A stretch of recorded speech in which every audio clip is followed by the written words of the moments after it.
ម្ដាយប្រឹងតតែយើងហោពីថាអ្នកតាណណាមិនដឹងខ្លួនប្រឹងបានគ្រាន់តែលឺសូ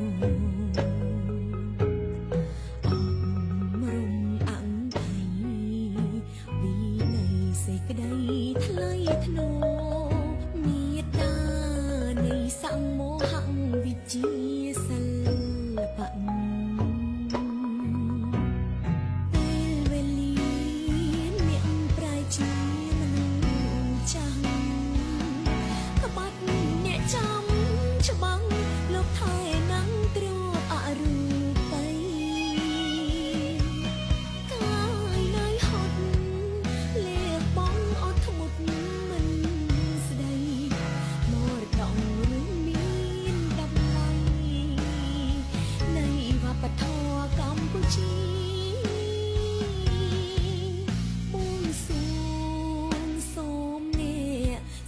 គ្រប់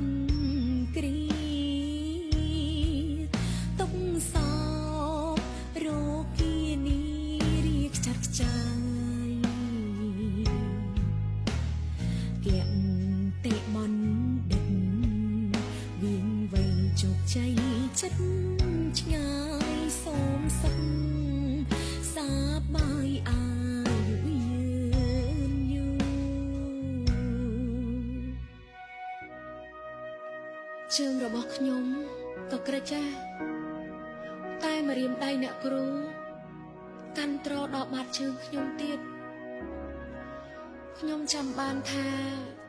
កាលពីមុនផ្លូវក៏ពិបាក